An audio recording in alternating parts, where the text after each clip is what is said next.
In the last session, I was discussing with you the concept of ultra virus. हम ultra vires की बात कर रहे थे, बियॉन्ड अथॉरिटी बात कर रहे थे। हमने ये सीखा अब तक कि अगर डायरेक्टर्स की अथॉरिटी के बाहर कोई काम है तो शेयर होल्डर उसको रेटिफाई कर सकता है, अप्रूव कर सकता है। लेकिन अगर डायरेक्टर्स ने कोई ऐसा काम कर दिया है कि जो कंपनी की ही उससे बाहर है, कैपेसिटी से बाहर है, अथॉरिटी से बाहर है, तो इस कंसेप्ट के ऊपर आइए एक केस पढ़ेंगे। केस का नाम है एशुबरे रेलवे कैरेज कंपनी एरन कंपनी वर्सेस रिची। इस केस की पूरी कहानी आपको सुनाता हूँ बढ़िया से, और ताकि आप इसका लॉजिक पकड़ पाएं, लॉजिक क्या था इस केस के अंदर। और यहाँ से एक्चुअली ये कंसेप्ट हमें मिला कि ये डॉक्ट्राइन ऑफ अल्ट्रा वायर्स हमें यहीं से प्राप्त हुआ। आइए आइए हम इसे सीखने की कोशिश करते हैं। रिची एक इंजीनियर था। आई थिंक ये कनाडा की बात है। चलिए प्लेस मैटर नहीं करता है, कहीं की मर्जी बात हो, कनाडा की मान लीजिए, कनाडा की बात है ये। वहाँ पे कुछ इस तरह का लैंडस्केप था, जिस तरह की हमारा नॉर्थ ईस्ट में हमारा एक लैंडस्केप है। मैं आपको अपने नॉर्थ ईस्ट के हिसाब से समझाता हूँ, ठीक है। तो इस तरह का कुछ लैंडस्केप था और रिची के मन में एक आइडिया आया, और उस आइडिया को कैसे मटेरियलाइज किया उन लोगों ने, आइए हम डिस्कस करते हैं। देखिए, this is the map of our beautiful India, right. I think मैंने थोड़ा सा ठीक बनाया है, जस्टिफाई किया है, ठीक है। This is the north east part, right. And इस तरह का हमारा कुछ भारत का नक्शा है, और यहाँ है कोलकाता, और यहाँ है मान लीजिए मिजोरम, राइट। तो अगर मुझे, और ये है बीच में है बांग्लादेश, ठीक है। और ये है India, our beautiful India, right. And here is the Dhaka, Bangladesh, right. तो एक पर्सन है रिची और एक पर्सन है Ashbury railway carriage company. Riche के मन में एक आइडिया आता है और वो एशुबरे को अपना आइडिया बताता है। आइडिया क्या है कि रिची को ज्योग्राफी का बड़ा शौक है, इंजीनियर भी है वो साथ में, उसको ज्योग्राफी का बड़ा शौक है। देखो, ये इंडिया की बात नहीं है, मैं आपको एक्सप्लेन कर रहा हूँ। अगर मुझे कनाडा के हिसाब से मैं आपको बताऊंगा, तो ना तो मुझे, मैं कभी कनाडा में गया हूँ, ना मैंने वहाँ का नक्शा कभी एनालिसिस किया है, ना आप गए हैं। आप इंडिया के पॉइंट ऑफ व्यू से समझ सकते हैं कि एक्चुअली क्या हुआ था वहां पर, ताकि आप केस के लॉजिक को पकड़ पाए। इसीलिए इंडिया का केस नहीं था, आप ये बात ध्यान रखिए। That was not a case of India. मैं तो सिर्फ इंडिया के कंटेक्स्ट में आपको बता रहा हूँ ताकि आप समझ पाए। मान लीजिए रिची इंडिया में था, ठीक है। तो क्या हुआ यहाँ पे, इंडिया में कोलकाता से अगर किसी को मिजोरम जाना है, ठीक है, कोलकाता से अगर किसी को मणिपुर जाना है या नागालैंड जाना, मिजोरम जाना है अगर किसी को, चलिए मान लेते हैं मिजोरम जाना है, तो यहाँ से ट्रैवलिंग करना पड़ता है, ऊपर से आसाम में आके। ये एक बहुत लंबी यात्रा है, यानी ऊपर से ये घूम के, यहाँ से घूम के और आसाम से होते हुए नीचे यहाँ तक आना पड़ता है बेटा। तो ये बहुत लंबी यात्रा होती है अगर रेलवे से जाएं, क्योंकि पहाड़ी रास्ता है, दुर्गम रास्ता है, और आदिवासी रहते हैं यहाँ पे, शेड्यूल्ड ट्राइबल एरिया है, और माओवादी आतंकवादी भी रहते हैं, खतरनाक आदमखोर भी रहते हैं यहाँ पर, जो आदमियों को मार के खा जाते हैं। ऐसे ऐसे लोग भी रहते हैं यहाँ पे इन जंगलों में। तो यहाँ से रेल चलेगी तो 3 से 4 दिन में पहुंचेगी, 4 डेज में पहुंचेगी। और यहाँ से अगर कुछ आपने पेरिशेबल गुड्स भेजने हैं तो बड़ा कॉस्टली पड़ता है, बड़ा नुकसान होता है। तो रिची के मन में आइडिया आया, क्यों ना मैं कोलकाता से मिजोरम तक, अगर आपने मैथमेटिक्स पढ़ा है तो मैथमेटिक्स का एक रूल है, जो ज्योमेट्री का एक रूल है, कि a straight line between two points is the shortest route. मैंने बचपन में पढ़ा था ये पॉइंट, शायद मैं करेक्ट हूँ इस पे या नहीं हूँ, आप मुझे बताना, फीडबैक देना, कि अगर मुझे ढाका से मिजोरम जाना है, क्यों ना मैं एक सीधी रेलवे लाइन बिछा दूं।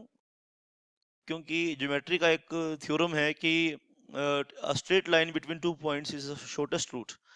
तो रिची के मन में आइडिया आया, क्यों ना कोलकाता से मिजोरम तक एक रेलवे लाइन बिछा दी जाए। लेकिन रिची के पास ये ब्यूटीफुल आइडिया था, जबरदस्त आइडिया था, थी ये कनाडा की बात एक्चुअली।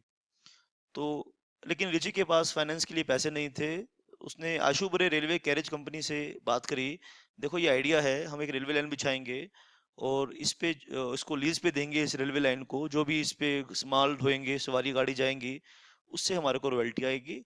और उन्होंने गवर्नमेंट की अप्रूवल, इसके लिए गवर्नमेंट को प्रपोजल रखा, तो गवर्नमेंट ने भी इसकी रिची के आइडिया को सराहा। इस बात को उन लोगों ने भी बढ़िया तरीके से आगे उसको फॉरवर्ड किया। अब फाइनल अप्रूवल सब कुछ हो गया रिची के पास, बस पैसे नहीं थे, तो रिची ने अशुबरे रेलवे कैरेज को कांटेक्ट किया कि आप मुझे फाइनेंस प्रोवाइड कीजिए। और अशुबरे रेलवे कैरेज कंपनी ने इनिशियली फाइनेंस प्रोवाइड कर दिया, ठीक है, शुरू में इन लोगों ने फाइनेंस प्रोवाइड कर दिया। फिर बाद में क्या हुआ कि अशुबरे रेलवे कैरेज कंपनी ने प्रोजेक्ट के बीच में ही फाइनेंस देने से मना कर दिया। प्रोजेक्ट अभी बीच में ही था और पैसे देने से मना कर दिया, तो रिची ने अशुबरे रेलवे कैरेज की कंपनी के ऊपर फाइनेंस केस फाइल किया कि आप ऐसे मना नहीं कर सकते, पैसे देने से, फर्दर पैसे देने से काम बीच में रुक गया। अब अगर आप जज होते तो आप बताइए कि आप क्या करते, अगर आप भी अ, शाबाश रिची होते तो आप, और आपके, आप जज होते और आप, रिची आपके पास आता न्याय मांगने के लिए, तो आप उसको क्या न्याय देते? प्राइमा फेसिया देखने पे तो लगता है कि रिची ठीक बोल रहा है कि अशुभ रेलवे कैरेज कंपनी ने शुरू में तो फाइनेंस देने देने का प्रॉमिस किया, बाद में अपने वायदे को तोड़ दिया। आइए देखते हैं कि क्या क्या दोनों पॉइंट्स के फैक्ट्स थे, दोनों पार्टीज के फैक्ट्स क्या क्या थे, और आगे एनालिसिस करते हैं कि क्या डिसीजन कोर्ट ने दिया। Doctrine of ultra vires was first enunciated by the House of Lords in a classic case, ठीक है बेटा, Ashbury railway Carriage and Iron Company Limited versus Riche. ठीक है बेटा, आप ध्यान से मेरी बात को सुनेंगे। Memorandum of the company in the set clause defined its object thus. Memorandum क्या था? अशुभरे रेलवे कैरेज का मेमोरेंडम था to carry on the business of mechanical engineers and general contractors. ठीक है, किस ऑब्जेक्ट के लिए अशुभरे रेलवे कैरेज कंपनी बनाई गई थी? ठीक है, Ashbury railway Carriage and Iron Company Limited जो बनाई गई थी, वो उसका पर्पस ये था, उसका ऑब्जेक्टिव ये था, mechanical engineers and general contractors. तो कंपनी ने एक रिची के साथ कॉन्ट्रैक्ट किया, मैसर्स रिची एक फर्म के साथ कॉन्ट्रैक्ट किया, firm of railway contractor, to finance the construction of a railway line in Belgium. Actually Belgium की बात थी, ओके, ये ना कनाडा की बात थी ना इंडिया की बात थी, बात ये थी बेल्जियम की। On the subsequent repudiation of this contract by the company on the ground of being ultra virus, Ritchie brought a case of damages on the ground of breach of contract, as according to him the words general contractor in the object clause gave power to the company to enter into such contract, and therefore it was within the power of the company, more so because the contract was ratified by a majority of shareholders.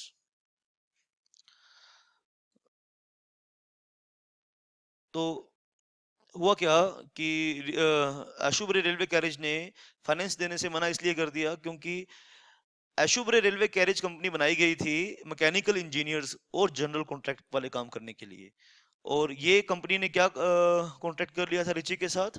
Richie ने finance, उसको finance करने का काम कर दिया था। तो Ashbury railway carriage का पॉइंट कोर्ट में ये था कि we were not meant to finance the such projects, we were meant for the general engineer purposes and contracts. तो रिची का पॉइंट ये था कि आपके ऑब्जेक्ट क्लोज में लिखा है कि mechanical engineers and general contractors, यानी जनरल कॉन्ट्रैक्टर आपके मन में, आपके ऑब्जेक्ट क्लोज में पॉइंट लिखा है। और ये जनरल कॉन्ट्रैक्टर जो वर्ड है, ये आपको पावर देता है कि आप किसी भी जनरल कॉन्ट्रैक्ट में फाइनेंस कर सकते हैं। रिची का ये पॉइंट था। कंपनी का पॉइंट ये था कि हमारे ऑब्जेक्ट क्लोज से बाहर है ये फाइनेंस एक्टिविटी, हम फाइनेंस करने के लिए नहीं बनाए गए, हम तो इंजीनियरिंग पर्पसेस के लिए बनाए गए हैं, हम तो जनरल कॉन्ट्रैक्ट के लिए बनाए गए हैं। लेकिन लेकिन रिची का कहना था कि आपके जो ऑब्जेक्ट क्लोज में वर्ड है जनरल कॉन्ट्रैक्टर्स, आपके ऑब्जेक्ट क्लोज में क्या वर्ड आया है? General contractor. तो ये आपको पावर दे रहा है कि आप फाइनेंस कर सकते हैं, ऐसे में कोई दिक्कत नहीं आएगी आपको।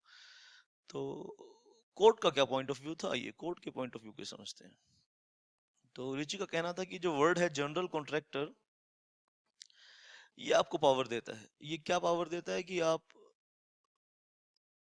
जो जो फाइनेंस किया, आपका कॉन्ट्रैक्ट किया है हमारे साथ, ये अल्ट्रा वायरस नहीं है। ठीक है, और मोर ओवर और आपके जो 100% शेयर होल्डर हैं उन्होंने रेटिफाई किया है, यानी मेजोरिटी ऑफ शेयर होल्डर्स ने रेटिफाई किया है। जो मेजोरिटी ऑफ शेयर होल्डर्स हैं उन्होंने भी हाँ बोला है कि वो भी इस प्रोजेक्ट को फाइनेंस करना चाहते हैं। तो आप बताइए, आपके मैक्सिमम शेयर होल्डर्स चाहते हैं कि वो प्रोजेक्ट को फाइनेंस करें। आपके वर्ड में, आपके ऑब्जेक्ट क्लोज में लिखा हुआ है कि आप जनरल कॉन्ट्रैक्टर्स हैं। कोर्ट ने कहा कि अगर आप एक जनरल वर्ड को एक स्पेसिफिक वर्ड के साथ यूज करेंगे, ठीक है, जैसे मैं एग्जांपल देता हूँ बेटा, ठीक है, एक एग्जांपल देता हूँ। आप एक जनरल वर्ड को एक स्पेसिफिक वर्ड के साथ यूज करेंगे, जैसे फॉर एग्जांपल मैं आपको एग्जांपल देता हूँ, देखो chartered accountant, accountant is a specific word, और चार्टर्ड के दो मीनिंग होते हैं कि, है ना बेटा, जिसे आपने किराए पे लिया है या जो किसी अथॉरिटी के साथ रजिस्टर्ड है। तो चार्टर्ड का कौन सा मतलब लोगे अकाउंटेंट के साथ? अगर एक जनरल वर्ड एक स्पेसिफिक वर्ड के साथ यूज किया है, तो जनरल वर्ड का वो मीनिंग निकालना है जो स्पेसिफिक के साथ सूट होता है। तो कोर्ट ने कहा कि जनरल कॉन्ट्रैक्टर जो वर्ड यूज किया है, जनरल वर्ड का मतलब यहाँ पे इंजीनियरिंग से रिलेटेड होना चाहिए, ना कि फाइनेंस से रिलेटेड होना चाहिए।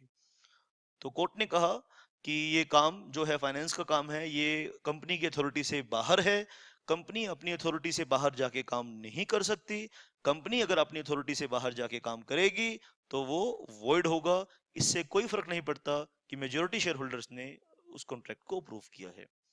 आइए जी, आप पोज करके सारा फैक्ट्स लिखेंगे, बहुत इंपॉर्टेंट है आपके एग्जाम के लिए, राइट। तो ultra vires, concept of ultra vires, तो मैं लास्ट सेशन से इसको पढ़ा रहा हूँ आपको।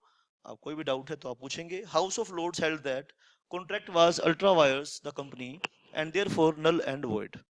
The term general contractor was interpreted to indicate as the making generally of such contracts as are connected with the business of mechanical engineer. जैसे for example chartered का मतलब मैंने आपको बताया, चार्टर्ड का मतलब दो है, एक तो हायर्ड जिसको आपने किराए पे लिया है, हायर्ड आप सुनते हैं चार्टर्ड प्लेन, और एक है रजिस्टर्ड, एक है रजिस्टर्ड।